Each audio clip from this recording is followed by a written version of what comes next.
പെയ്തൊഴിഞ്ഞ മഴ പോലെ വന്ന നിലവേ. ചേച്ചി അറിഞ്ഞോ? പാറു ചേച്ചി പ്രസവിച്ചു. പെൺകുട്ടിയാണ്. കാലത്ത് ക്ഷേത്രത്തിൽ പോയി തിരിച്ചു മടങ്ങി വരുന്ന വരവാണ് ഗാഥയും ഗംഗയും. വരുന്ന വഴി ഉണ്ണിയെ കണ്ടതും അവനായിരുന്നു വിശേഷം അറിയിച്ചത്. കേട്ട പാതി രണ്ടുപേരും ഓടി വരികയായിരുന്നു വീട്ടിലേക്ക്. ഓവോ, നിങ്ങളോട് ആര് പറഞ്ഞു? തകൃതിയിൽ അടുക്കള പണിയിലാണ് ഗൗരി. കേട്ട വാർത്തയിൽ സന്തോഷിച്ചുകൊണ്ട് ചെറുപുഞ്ചിരിയോടെ തിരിഞ്ഞു ഗാഥയോട് ചോദിച്ചു. ഉണ്ണിയേട്ടനെ കണ്ടു. അവരെല്ലാം ഹോസ്പിറ്റലിലേക്ക് പോകാൻ റെഡിയായി നിൽപ്പുണ്ട് മുറ്റത്ത്. ചേച്ചിയെ കയ്യാലത്തു നിന്നും ആരെങ്കിലും വിളിച്ചിരുന്നോ? സന്തോഷത്തോടെ പറഞ്ഞിരുന്ന ഗാഥയുടെ ശബ്ദം അവസാനം ചോദിക്കുമ്പോൾ മങ്ങി. ഗൗരിയുടെ മുഖവും മങ്ങി. 6 മാസമായിരിക്കുന്നു. ആരുമായിട്ടും യാതൊരു ബന്ധവുമില്ലാതെ. ജിത്തേട്ടൻ്റെ വിവാഹം ഉറപ്പിക്കലിന് പോലും വന്ന് ക്ഷണിച്ചിട്ടില്ല. ക്ഷേത്രത്തിൽ വെച്ചോ വഴിയരികിൽ വെച്ചൊക്കെ കയ്യാലത്തുള്ളവരെ കാണുന്നുണ്ടെങ്കിലും ചെറുപുഞ്ചിരി അല്ലെങ്കിൽ 1-2 വാക്കുകളിൽ പരിചയം പുതുക്കും എന്നു മാത്രം. ചേച്ചി, ഞാനും സഹായിക്കാം. സമയമായില്ലേ? പോകണ്ടേ? ചേച്ചിയുടെ മുഖം മങ്ങിയത് കണ്ടതും ഗാഥ കയ്യിലുള്ള പ്രസാദം ഗംഗയെ ഏൽപ്പിച്ച് ഗൗരിയുടെ അടുത്തേക്ക് വന്നു. കഴിഞ്ഞു. ഇനി ആ ദോശ കൂടി ചുട്ടാൽ മതി. നിങ്ങൾ റെഡി ആയിക്കോളൂ. അപ്പോഴേക്കും ദോശയുമാകും.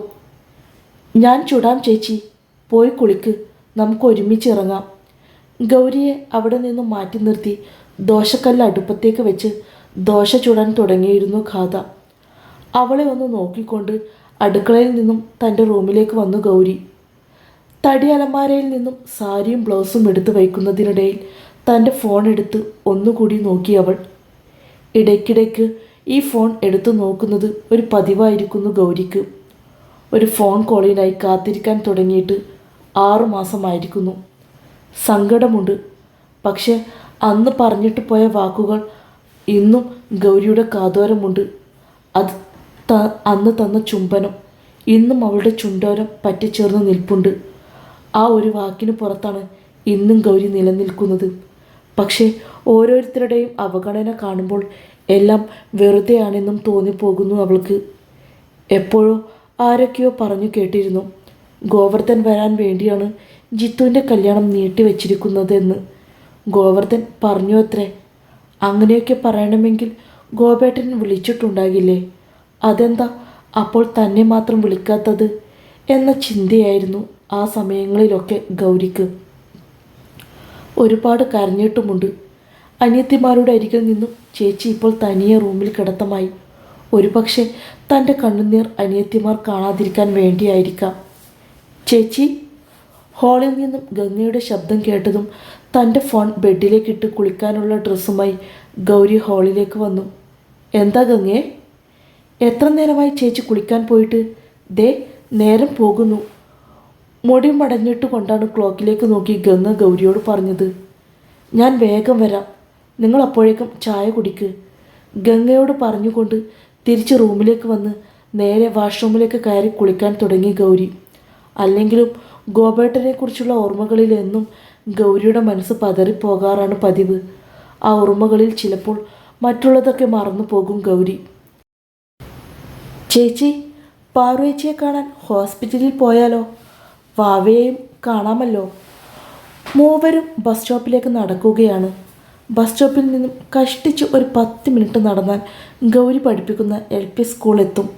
ബസ് സ്റ്റോപ്പിൽ നിന്നും ബസ്സിൽ വേണം ഗാഥയ്ക്കും ഗംഗയ്ക്കും പോകാൻ. പറ്റുമെങ്കിൽ വൈകുന്നേരം പോകാം. ഗാഥയ്ക്ക് മറുപടി നൽകിക്കൊണ്ട് ഗൗരി മുന്നോട്ട് നോക്കിയതും ബുള്ളറ്റിൽ വരുന്ന ജിത്തുവിനെ കണ്ടു. എപ്പോഴും നൽകാറുള്ള പുഞ്ചിരി നൽകി ജിത്തേട്ടൻ പോകും എന്നാണ് ഗൗരി കരുതിയത്. എന്നാൽ ജിത്തു തങ്ങളുടെ അടുത്തേക്ക് ബുള്ളറ്റ് നിർത്തിയതും അവൾ എന്താണ് കാര്യമെന്ന അർത്ഥത്തിൽ അവനെ നോക്കി. ഗൗരി സ്കൂളിലേക്കായിരിക്കുമല്ലേ? ജിത്തു ചോദിച്ചപ്പോൾ അവൾ തലയാട്ടി. കല്യാണം കഴിഞ്ഞിട്ട് 9 മാസം ആകാറായില്ലേ? ഞാൻ ഗോപുവിനോട് സംസാരിക്കുന്നുണ്ട്. ഇനിയും ഇങ്ങനെ ഈ ബന്ധം നീട്ടിക്കൊണ്ടു പോകുന്നതിൽ യാതൊരു ഉപയോഗവും ഇല്ലല്ലോ. ഗൗരിക്കും ഒരു ജീവിതം വേണ്ടുന്നതല്ലേ? ഈ 6 മാസത്തിനിടയിൽ ആദ്യമായിട്ടാണ് മുന്നിൽ ജിത്തു വന്ന് നിൽക്കുന്നത്. അതും ഈ വിഷയം പറയാൻ എന്തോ ഗൗരിയുടെ നെഞ്ചങ്ങ് പൊള്ളി. തളർന്നു പോകാതിരിക്കാനായി തൻ്റെ അനിയത്തിയുടെ കയ്യിൽ മുറുകെ പിടിച്ചു ഗൗരി. ഗോപേട്ടൻ പറഞ്ഞിരുന്നോ ലീഗലി മുന്നോട്ട് പോകാൻ? ചേച്ചിയുടെ അവസ്ഥ മനസ്സിലാക്കി ജിത്തുവിനോട് ദേഷ്യത്തോടെ ചോദിച്ചു ഗാഥ. ഏയ്, അതിനെക്കുറിച്ചൊന്നും അവൻ പറഞ്ഞില്ല. അല്ലെങ്കിലും വിളിച്ചാലും ഇങ്ങനെയുള്ള കാര്യങ്ങളൊന്നും അവൻ സംസാരിക്കാറുമില്ല. അവന് താല്പര്യമില്ലെങ്കിൽ പിന്നെ എന്തിനാ വെറുതെ ബന്ധം നീട്ടിക്കൊണ്ട് പോകുന്നത്? ഞാനല്ലെങ്കിൽ അച്ഛൻ ഗൗരിയെ കാണാൻ വരാൻ നിൽക്കുകയായിരുന്നു. ഇന്നലെയായിരുന്നു ഞങ്ങൾ ഈ കാര്യത്തെക്കുറിച്ച് സംസാരിച്ചത്. ഗൗരിയോട് ആർക്കൊരിഷ്ടക്കേടുമില്ല. തന്നെ കാണുമ്പോൾ എല്ലാവർക്കും സങ്കടം. അമ്മയ്ക്ക് ഇപ്പോഴും മരുമകളായിട്ട് ഗൗരി തന്നെ വരണമെന്നാണ്. പക്ഷേ ഗോപന് ഇഷ്ടമില്ലാത്ത ഒരു ബന്ധം മുന്നോട്ട് കൊണ്ടുപോകാൻ പറയുന്നതിൽ ഞങ്ങൾക്കും ഒരു പരിധിയുണ്ടല്ലോ. ജിത്തേട്ട, വേണ്ടുന്നത് ചെയ്തോളൂ. ബന്ധം പിരിയുന്നതിൽ ഗോപേട്ടനും ഇഷ്ടമാണെങ്കിൽ എനിക്കും സമ്മതമാണ്. ഞങ്ങൾ നടക്കട്ടെ, സമയം പോകുന്നു. ഇനിയും മുറിവേൽക്കുന്ന സംസാരം കേൾക്കാൻ ഗൗരിയുടെ മനസ്സിന് കഴിയുന്നുണ്ടായിരുന്നില്ല. ജിത്തുവിനോട് പറഞ്ഞ് അനിയത്തിമാരുടെ കയ്യിൽ മുറുകെ പിടിച്ച് ഗൗരി അവനെയും കടന്ന് മുന്നോട്ട് നടന്നു. ചേച്ചി, ഗോപേട്ടനൊന്നും പറഞ്ഞില്ലല്ലോ. അവനും കരുതിയിരിക്കുന്നുണ്ടാവുക ചേച്ചിയോട് ഗോപേട്ടന് ഇപ്പോഴും ദേഷ്യം എന്നാകും. അതാ ഇപ്പോൾ ഇങ്ങനെയൊരു കാര്യത്തെക്കുറിച്ച് ജിത്തേട്ടൻ സംസാരിച്ചത്. ചേച്ചി സങ്കടപ്പെടേണ്ട. ചേച്ചിയുടെ മനസ്സ് മനസ്സിലാക്കിക്കൊണ്ട് ഗാഥ പറയുമ്പോൾ ഗൗരി കണ്ണുനീരോടെ ഗാഥയെ ഒരു നോക്ക് നോക്കി. അവരെയൊക്കെ വിളിക്കുന്നുണ്ടെങ്കിൽ എന്നെയും വിളിക്കാമല്ലോ. വിളിക്കുമെന്ന് പറഞ്ഞതല്ലേ? എപ്പോഴും ഫോൺ അടുത്ത് വേണമെന്ന് പറഞ്ഞതല്ലേ? ഈ 6 മാസത്തിനിടയിൽ ഒരിക്കൽ പോലും എന്നെ വിളിച്ചോ? എല്ലാം വെറുതെയാ. കാത്തിരിക്കുന്ന ഞാൻ മണ്ടി. ഇടറുന്ന ശബ്ദത്തോടെ ഗൗരി ഗാഥയോട് പറഞ്ഞു. 2 പേരുടെയും കൈവിട്ട് മുന്നോട്ട് നടന്നതും ഗംഗയും ഗാഥയും ചേച്ചിയുടെ അവസ്ഥയോർത്ത് സങ്കടപ്പെട്ടു. കുഞ്ഞിനെയും എടുത്ത് നിൽക്കുന്ന അമ്മയെ ചെറുപുഞ്ചിരിയോടെ നോക്കിക്കാണുകയാണ് പാറു. എത്ര തന്നെ ദേഷ്യമുണ്ടായാലും ഇങ്ങനെയൊരു സാഹചര്യത്തിൽ തൻ്റെ അമ്മ കൂടെ വേണമെന്ന് ആഗ്രഹിച്ചു പോകും. ലേബർ റൂമിലേക്ക് കയറിയപ്പോഴും അമ്മയെ വിളിച്ചായിരുന്നില്ലേ താൻ കരഞ്ഞത്? ദേഷ്യവും വാശിയും മാറ്റി അവിടെ അമ്മയുടെ മുഖം മാത്രമല്ലേ ഉണ്ടായിരുന്നുള്ളൂ. കൂടെ അമ്മ ഉണ്ടായിരുന്നെങ്കിൽ എന്ന് ആശിച്ചു പോകുന്ന നിമിഷങ്ങളായിരുന്നില്ലേ ഉണ്ടായിരുന്നത്? ഇടയ്ക്കൊക്കെ ലളിത കണ്ണുകൾ തുടയ്ക്കുന്നതും പാറു കാണുന്നുണ്ട്. പാറുവിനറിയാം, സങ്കടം കൊണ്ടാണ് തന്നോട് കാണിച്ച അവഗണന കൊണ്ടാണ് ഇപ്പോൾ അമ്മയുടെ കണ്ണുകൾ നിറഞ്ഞിരിക്കുന്നതെന്ന്. ഇനിയിപ്പോൾ വീട്ടിലേക്ക് പാറുവിനെ കൊണ്ടുപോയിക്കൂടെ? ചോദിക്കാൻ വല്ലായ്മയുണ്ടെങ്കിലും ഉണ്ണി ചോദിക്കുക തന്നെ ചെയ്തു. അമ്മ മനസ്സാണ്. വരുമ്പോൾ അതിനെക്കുറിച്ചായിരുന്നു ചർച്ച. 7-ാം മാസത്തിലോ 9-ാം മാസത്തിലോ പാറുവിനെ മനക്കലിൽ നിന്നും കൊണ്ടുപോയിട്ടില്ല. അല്ല, പാറു സമ്മതിച്ചിരുന്നില്ല. 1-2 വട്ടം ആ കാര്യങ്ങൾ പറഞ്ഞ് മനക്കലേക്ക് പോയെങ്കിലും പാറുവിന് വാശിയായിരുന്നു. എന്നാലിപ്പോൾ ആ വാശിയൊക്കെ മാറ്റി അവൾ തന്നെയാണ് അമ്മയെയും ചേച്ചിയെയും കാണണമെന്ന് പറഞ്ഞതും. ഉണ്ണി ചോദിച്ചതും ശിവ പാറുവിനെ നോക്കി. ഞാൻ മനക്കലേക്ക് പോയിക്കോളാം. നിങ്ങളെ എല്ലാവരെയും കാണണമെന്ന് തോന്നി. തൻ്റെ അഭിപ്രായം വ്യക്തമാക്കി പാറു. ഈ സമയം ഒരുപാട് ചടങ്ങുകളുണ്ട് മോളെ. നല്ല ശുശ്രൂഷ വേണ്ട സമയമാണ്. ലളിത കുഞ്ഞുമായി പാറുവിൻ്റെ അരികിലേക്ക് വന്ന് അവളുടെ മുടിയിഴകളിൽ തഴുകി. വേണ്ട അമ്മേ, എനിക്കിഷ്ടം മനക്കലിൽ നിൽക്കുവാനാണ്. ഈ 9 മാസം എന്നെ നോക്കിയത് മനക്കലിലുള്ളവരല്ലേ.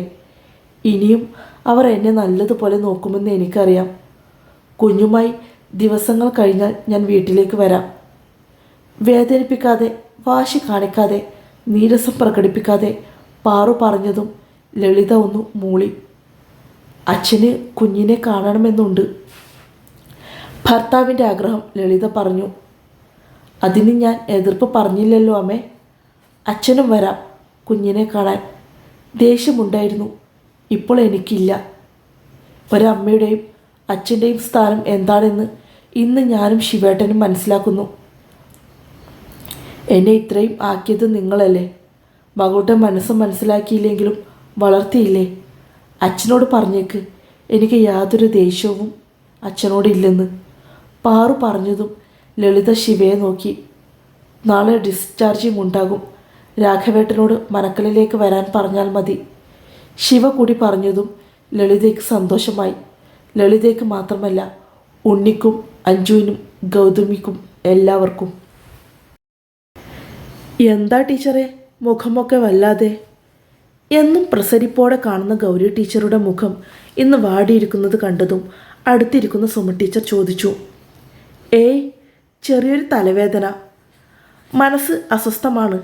എത്ര തന്നെ സന്തോഷിക്കാൻ ശ്രമിച്ചാലും സന്തോഷം പുറത്തു വരുന്നില്ല. അപ്പോൾ ചെറിയൊരു കള്ളം പറയാം. എന്നാൽ ലീവ് എടുത്തൂടെ? ടീച്ചർ ഈ മന്ത് ലീവൊന്നും എടുത്തില്ലല്ലോ. ലീവ് എടുക്കാം, വയ്യ. ഗൗരിക്കും അതും തോന്നി. എന്തെന്നാൽ ഈ മനസ്സും വെച്ച് ഒരക്ഷരം പോലും കുഞ്ഞുങ്ങളെ പഠിപ്പിക്കാൻ കഴിയില്ല എന്നറിയാം. അവരെ ശ്രദ്ധിക്കാനും കഴിയില്ല. കുഞ്ഞു മക്കളാണ്. തൻ്റെ അശ്രദ്ധ കാരണം മറ്റൊന്നും ഉണ്ടാവാനും പാടില്ല. മറ്റൊന്നും നോക്കിയില്ല. ഗൗരി പ്രിൻസിപ്പാളിൻ്റെ അടുത്ത് പോയി അനുവാദം വാങ്ങി ലീവ് എടുത്തു. വീട്ടിലേക്കുള്ള നടപ്പിൽ മുഴുവൻ ഗോവർദ്ധൻ മാത്രമായിരുന്നു ഗൗരിയുടെ മനസ്സിൽ. ജിത്തേട്ടൻ രാവിലെ പറഞ്ഞ കാര്യങ്ങളും ഈ 6 മാസം കാലമായിട്ടും തൻ്റെ ഫോണിലേക്ക് വരാത്ത ഗോപേട്ടൻ്റെ കോളുകളും ഓർത്തുള്ള അസ്വസ്ഥമായ മനസ്സോടെയായിരുന്നു ഗൗരി മുന്നോട്ട് നടന്നത്. ഒരിക്കൽ കൂടി തൻ്റെ ബാഗിൽ നിന്നും തൻ്റെ ഫോൺ എടുത്തു നോക്കി. ഇതിപ്പോൾ ഇതൊരു പതിവായ കാര്യമാണ്. അരമണിക്കൂർ കൂടുമ്പോൾ ഫോൺ എടുത്തു നോക്കുക എന്നത്. അമ്മയുടെ സഹോദരൻ ഇടയ്ക്കൊക്കെ വിളിക്കുന്നതല്ലാതെ ഈ ഫോണിലേക്ക് മറ്റു കോളുകളൊന്നും വരില്ല. സ്കൂളിൽ നിന്നും അത്യാവശ്യമുണ്ടെങ്കിൽ സുമ ടീച്ചർ മാത്രം വിളിക്കും. വേറെ ആരും വിളിക്കുകയുമില്ല. ഒരു മിസ്ഡ് കോള് പോലും ഇല്ലെന്ന് ഒരിക്കൽ കൂടി ഉറപ്പിച്ച് അവൾ ബാഗിലേക്ക് ഫോൺ വെച്ച് മുന്നോട്ട് നടന്നു. ഉച്ചയോടെ അടുക്കുന്നതേയുള്ളൂ. നല്ല വെയിൽ. ഇപ്പോൾ ശരിക്കും തല വെട്ടി പുളയുന്നത് പോലെ ഗൗരിക്ക് തോന്നുന്നു. വീട്ടിലെത്തിയതും ബാഗൊക്കെ ഒരു ഭാഗത്തേക്ക് എടുത്തു വെച്ച് ബെഡിലേക്ക് വീഴുകയായിരുന്നു. ഒപ്പം നിറഞ്ഞിരിക്കുന്ന കണ്ണുനീരിനെയും അവൾ തുറന്നു വിട്ടു. പ്രതീക്ഷ നൽകിയവനെ ഇന്നും പ്രതീക്ഷിച്ചു നിൽക്കുകയാണ് ഗൗരി. ചതിക്കില്ലെന്ന് അവൾക്കൊരു ഉറപ്പുണ്ട്. ആ ഉറപ്പാണ് മുന്നോട്ട് ജീവിക്കാനുള്ള അവളുടെ പ്രതീക്ഷയും. ആ ഉറക്കം വൈകുന്നേരം നിർത്താതെയുള്ള വാതിലിന് മുട്ട് കേട്ടാണ് ഗൗരി ഞെട്ടി ഉണർന്നത്. വാതിൽ തുറന്നതും പുറത്തു നിൽക്കുന്ന ഖാദയെയും ഗംഗയെയും കണ്ട് പതിയെ ഒന്ന് ചിരിച്ചു അകത്തേക്ക് വന്ന് കസേരയിലേക്ക് ഇരുന്നു ഗൗരി. ഇതെന്താ ചേച്ചി നേരത്തെ? സ്കൂൾ വിട്ട് കഴിഞ്ഞാൽ അടുത്തുള്ള വീട്ടിലെ 2 കുട്ടികൾക്ക് ട്യൂഷനും എടുക്കുന്നുണ്ട് ഗൗരി. അതുകൂടി കഴിഞ്ഞ് 5:30 ഗൗരി വീട്ടിലേക്ക് എത്താൻ. 5 മണിക്ക് വീട്ടിലേക്ക് എത്തിയവർ ചേച്ചിയെ കണ്ട് സംശയത്തോടെ ചോദിക്കുകയായിരുന്നു. നല്ല തലവേദനയായിരുന്നു, ലീവ് എടുത്ത് ഞാനിങ്ങ് പോന്നു. ഗൗരി അലസമട്ടിൽ പറഞ്ഞതും ഗംഗ റൂമിലേക്ക് പോയി. ഗാഥ ചേച്ചിയുടെ അരികിലേക്ക് കസേര വലിച്ചിട്ടിരുന്നു. ഈ തലവേദന എങ്ങനെ വന്നുവെന്ന് എനിക്കറിയാം. ജിത്തേട്ടൻ പറഞ്ഞെന്നല്ലേ ഉള്ളൂ. ഗോപേട്ടൻ ഒന്നും പറഞ്ഞില്ലല്ലോ. ചേച്ചി എന്തിനാ വേണ്ടാത്തതൊക്കെ ആലോചിച്ചു കൂട്ടുന്നത്? ഗാഥയ്ക്ക് സങ്കടം വരുന്നുണ്ടെങ്കിലും ചേച്ചിയുടെ മുമ്പിൽ ആ സങ്കടം അവൾ ഒളിപ്പിച്ചു വെച്ചു.